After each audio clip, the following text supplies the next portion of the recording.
여러분 안녕하세요. 8주차 1차시 시작하도록 하겠습니다.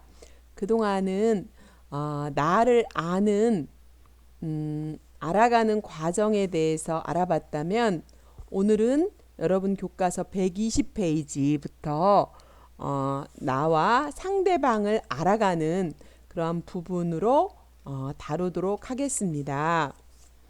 자, 자, 120페이지에 보면 너와 나의 시선으로 바라보자가 라고 하는 부분으로 저번에는 애니어그램과 MBTI를 통해서 내 자신의 성향을 알아봤다면 오늘 이 시간에는 어, 그 조아리의 창 또는 조에리의 창이라고도 하죠.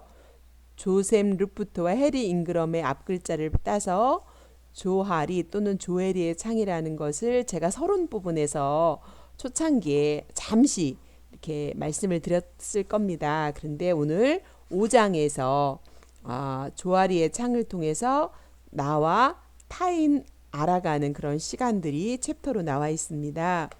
자, 이 조에리의 창에서는 마음에 대해서 이야기하고 있습니다. 여러분, 그 세상에서 가장 어려운 일이 뭘까요? 여러분은 뭐라고 생각하세요? 어떤 사람은 돈을 버는 일, 또 어떤 사람은 그쵸? 공부하는 일, 뭐 등등 여러 가지 일이 있겠죠. 글쎄요, 어떤 것일까요? 오늘 생텍쥐베리의 어린 왕자에 나오는 구절을 통해서 이야기해주고 있는데요. 세상에서 가장 어려운 일이 무엇일까? 라고 하는 부분에서 여러분 교과서 120페이지에 보면 이야기를 하고 있습니다. 세상에서 가장 어려운 일이 뭔지 아니? 이렇게 물었습니다. 글쎄요, 돈 버는 일, 밥 먹는 일, 세상에서 가장 어려운 일은 사람의 마음을 얻는 일이란다. 각각의 얼굴만큼 다양한 각양각색의 마음을 순간에도 수만 가지의 생각이 떠오르는데 그 바람 같은 마음이 머물게 한다는 건 정말 어려운 거란다 라고 하는 구절이 일부분 나와 있습니다. 이곳에서 보면 사람의 마음을 얻는다는 거, 세상에서 가장 어려운 일이 뭐라고요? 사람의 마음을 얻는 거. 사람의 마음을 움직일 수 있고 얻을 수 있다는 것은 그만큼 관계를 잘할 수 있다는 거고, 관계를 잘하는 사람이 행복하고 성공한다라고 하는 연구 결과도 많이 있습니다. 자, 우리는 누구나 관계도 잘하고 싶고 성공하고 싶고 행복해하고 싶은 것이 다 모든 사람의 열망일 겁니다. 그러나 그런 사람도 있고 그렇지 못한 사람도 있는데 어떻게 하면 나와 타인이 서로 관계를 잘할 수 있을 것인가? 그 부분에서 오늘 조아리의 창을 가지고 살펴보도록 하겠습니다. 자, 그렇다면 여러분, 마음이란 무엇일까요?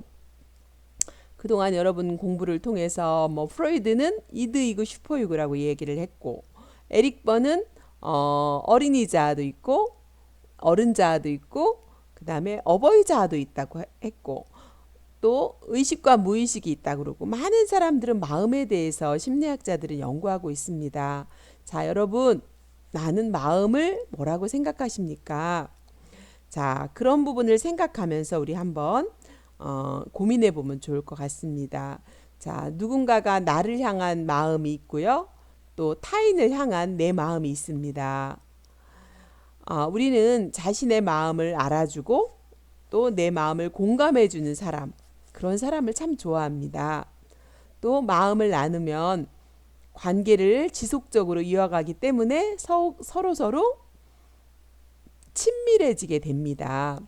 자, 이런 마음이 무엇인지 인간관계에서 또 나와 타인과의 관계에서 이렇게 마음을 내보이는 것이 또 참 중요하잖아요. 이런 부분에 대해서 연구한 학자를 살펴보도록 하겠습니다. 자, 자기를 공개한다라고 하는 것은 무슨 뜻일까요? 인간관계에서 나 자신을 다른 사람에게 내보이는 거, 이것이 자기를 공개한다고 라고 하고 있습니다. 근데 여기 자기 공개라는 그 용어를 처음으로 사용하신 분이 1950년대에 듀라드라고 한 학자입니다. 보통 저는 자기 공개, 이거를 자기 개방 이렇게도 얘기하고 싶습니다. 그런데 듀라드와 라사코우라고 하는 이 학자가 1958년에 자기 공개를 자기 자신을 다른 사람이 알도록 하게 하는 과정이다, 이렇게 정의를 했습니다. 자, 이렇게 자기 공개의 정의는요, 뭐라고요? 자기 자신을 다른 사람이 알도록 하게 하는 과정이다, 이렇게 정의를 했다는 거죠. 그렇다면 이렇게 자기를 공개하고 자기를 개방하는 것은 효과가 있는데, 어떤 효과가 있는지 설명하고 있는데 네 가지로 나눠볼 수 있습니다.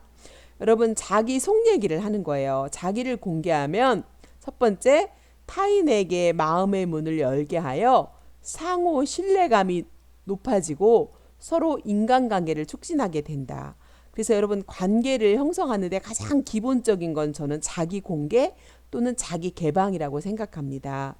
내가 내 마음의 문을 열고 누군가한테 내 속에 있는 생각과 감정과 가치관과 이런 것들을, 사실과 이런 것들을 얘기를 해야 상대방이 나를 알고 공유되는 부분이 있는데, 자기 공개, 자기 개방을 하지 않으면 아무리 오래 만난다 할지라도 서로 신뢰감이 생기지 않습니다. 서로 깊은 관계가 이어지지 않습니다. 그래서 자기 공개의 첫 번째는 상호 신뢰감을 높아지고 서로 관계가 촉진된다라고 하는 부분이겠죠. 두 번째는 자기 개방을 하고 공개를 하면 자신의 일에 더욱더 몰입할 수 있게 한다라고 하는 것입니다. 여러분, 우리는 감정도 갖고 있고 우리의 생각도 갖고 있고 그렇습니다. 또 우리 가치관이 다 사람마다 다 다릅니다. 그래서 자기 속에 있는 어떤 감정과 가치관을 이렇게 누군가에게 공개하면 어떻게 될까요? 예를 들면 마음이 되게 편안해지면서 자신의 일에 더 몰입할 수 있게 되겠죠. 그래서 사람은 사회적 존재다라고 이야기하지 않습니까? 혼자서 살 수 있는 사람은 없습니다. 세 번째는요, 우리가 자기를 공개하면 당당하고 자신감 있게 매사를 이끌어갈 수 있다. 그래서 자기를 공개하면서 주체적인 그런 자신으로서 당당하게 살 수가 있다. 소신을 가지고. 그 다음에 네 번째는 어떤 상황에 대한 분노와 같은 감정들을 토로하고 나면 편안한 감정을 느끼게 되죠. 이러한 과정이 치료의 효과로 연결되기도 한다라고 합니다. 우리 마음 안에 쌓인 것들을 누군가한테 이야기를 하고 나면 어때요? 그가 경청해주고 공감해주고 내 마음을 알아주면 그 감정을, 홍수 상태가 있는 감정을 토로하고 나면 감정이 편안함을 느끼게 되고, 때로는 몸으로 또 눈물을 흘리기도 하고 웃기도 하면서 감정이 편안해지는 걸 느끼게 됩니다. 이런 과정을 통해서 어떤 심리 치료가 되는 효과로 연결되게 되는 이런 부분이 있다라고 하는 자기 공개의 네 가지 효과에 대해서 잠시 살펴봤습니다. 자, 그렇다면 여러분이 이 시간 하셔야 될 게 1차 시에서 검사를, 여러분이 이제 해석을 하기 전에 검사하기를 그동안 검사 많이 해보셨잖아요. 127페이지를 먼저 하고 내 거 검사한 것을 가지고 여러분이 2차 시에서 자기 것에 관심을 갖고 듣는다면 나와 타인을 이해하는데 더욱 도움이 될 거라고 생각되어져서 127페이지로 먼저 가보도록 하겠습니다. 여러분, 조하리의 창 진단 이렇게 나와 있죠. 126페이지 보면 다음에는 인간관계에 나타날 수 있는 일반적인 행동 양식이 기술되어 있다. 각 항목들이 자신의 행동 양식을 얼마나 잘 나타내는지 1에서 10점까지의 점수로 솔직하게 표현해 보자. 그래서 그렇지 않다. 가장 낮은 게 1점, 약간 그렇다 2, 4점, 그저 그렇다 5점, 상당히 그렇다 6점에서 9점, 매우 그렇다 10점이라고 가정을 하시고, 여러분이 1번부터 20번까지를 여러분이 문항을 읽으시면 될 것 같습니다. 자, 제가 설명해 드리겠습니다. 1번부터 한번 볼까요? 자, 나는 잘 모르는 경우에는 이를 바로 인정한다. 매우 그러면 몇 번일까요? 10점이겠죠. 1점에서 10점이 여러분의 해당하는 곳에 동그라미를 치시면 될 것 같습니다. 2번 나는 납득하기 어려운 지시를 받을 경우 지시한 이유를 물어본다 라고 하는 부분에서 해당하는 번호에 동그라미 쳐주시고요. 3번 여러분이 동그라미 치실 거라고 생각하고 제가 쭉쭉 읽겠습니다. 나는 다른 사람의 잘못을 지적할 필요가 있을 때에는 직접 말한다. 나의 의견을 남들이 어떻게 생각하는지 물어본다. 나의 느낌을 솔직하게 표현한다. 다른 사람의 감정을 존중한다. 나는 걱정거리가 생길 경우 터놓고 인운한다. 나 혼자 이야기를 계속하여 남을 짜증나게 하지 않는다. 나는 진심으로 남의 이야기를 들어준다. 나는 아이디어를 권장하고 대화를 독선적으로 끌고 가지 않는다. 내 잘못을 숨기거나 남의 탓으로 돌리지 않는다. 나는 다른 사람의 충고를 잘 받아들인다. 달가운 일이 아닐지라도 남들이 알아야 될 사항이라면 알려준다. 남의 의견이 나와 다를 경우 나의 생각을 말하고 함께 검토해 본다. 나는 말하기 거북한 내용을 꺼리낌 없이 말한다. 나는 변명을 하지 않고 비판에 귀를 기울인다. 나는 있는 그대로를 나타내며 가식이 없는 편이다. 나에게 찬성하지 않는다고 해서 남의 마음을 상하게 하지 않는다.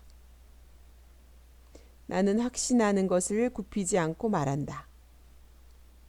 나는 다른 사람에게 그들의 생각을 발표하도록 권장한다. 네, 지금 이렇게 20문항을 여러분 읽었습니다. 그러면 각각 해당하는 점수에 여러분이 체크를 하셨죠. 체크를 하셨다면 여러분 128페이지 가보도록 하겠습니다. 128페이지에 가보시면 자 1번 2번이 아닙니다. 1번 1, 3, 5, 7 이렇게 있습니다. 그래서 여러분이 점수를 1번에 해당하는 점수 1번에 해당하는 게 예를 들면 10점이다 그러면 10 쓰시면 돼요. 그 다음에 두 번째 3번에 해당하는 점수 있죠. 3번에 해당하는 점수가 2번이 아니고 3번입니다. 5번에 해당하는 점수 기입하시고 7번, 11번, 13번, 14번, 15번, 17번, 19번 점수를 기입하시고 다 이걸 합계를 하셔서 합계를 자라고 써있는 합계에 총점을 내십시오. 그리고 그 밑에 두 번째 줄에 2, 4, 6, 8, 9, 10, 12, 16, 18, 20번의 합계를 내십시오. 그러면 그 옆에 피드백이라고 하는 칸에 총점을 쓰시면 됩니다. 자, 그러면 여러분이 합계가 있잖아요. 여러분의 합계, 자의 합계, 그리고 여러분이 피드백의 합계를 점수가 나올 거예요. 그러면 여러분이 자의 합계와 피드백의 합계가 예를 들면 90이다. 그러면 90점 점 찍고 또 합계가 예를 들면 또 하나가 80이다. 그러면 90하고 80을 가로 세로로 이어주면 여러분이 그 가운데서 점을 찍어서 연결해 주면 그 부분이 여러분이 창이 나옵니다. 그 창이 여러분에 해당하는 그런 부분이다 라고 알 수가 있을 겁니다. 그래서 여러분이 나는 어떤 영역에 가장 넓게 나왔나 라고 하는 것을 이제 여러분이 4가지 점을 통해서 확인해 보시면 여러분의 창문이 어떤 창문인지 나오게 될 것입니다. 그래서 여러분 창문이 어떤 영역이 많은지 부분에서 공개적 영역이 넓은지, 맹목적 영역이 넓은지, 숨겨진 영역이 넓은지, 미지의 영역이 넓은지 이런 것들에 대해서 여러분이 영역을 체크하시고 나면 여러분의 해당되는 부분들을 통해서 제가 해석을 하나하나 해드리면 될 것 같습니다. 그래서 여러분이 여기까지 체크를 하시고 여러분의 해당되는 영역을 통해서 내가 알고 있는 정보와 내가 모르는 정보 또 남들에게 알려진 정보와 남들이 모르는 정보에서 나는 어떤 창문을 조아리의 창문을 형성하고 있는지 자기 거를 1차 시 때 여러분이 점검을 하신다면 이 점검하신 걸 가지고 2차 시에서는 하나하나 해석하면서 자기 자신을 이해하는 그런 시간으로 여러분하고 2차 시에서는 진행하실 것 같습니다. 자, 그래서 여러분이 그 교과서 122페이지에 펴보면 여러분 그림 5-1번이 있어요. 네, 그래서 그림 5-1번처럼 여러분이 점수를 여러분에 해당가는 점수를 하면 어떤 내가 아는 나와 남들에게 알려진 공개적 영역이 넓은지, 내가 모르는 영역과 남들에게 알려진 맹목적 영역이 넓은지, 또는 여러분이 내가 아는 영역과 남들에게 알려지지 않은 숨겨진 영역이 넓은지, 내가 모르는 영역과 남들에게 알려지지 않은 미지 영역이 넓은지, 이 네 가지 창문에서 여러분이 어떤 영역이 넓은지가 나오게 될 것입니다. 그래서 여러분들이 이런 영역들에 대한 체크를 1차 시한테 다 하시고 나서 2차 시에서 제가 하나씩 해석해 드리도록 하겠습니다. 여러분 수고 많으셨습니다. 감사합니다.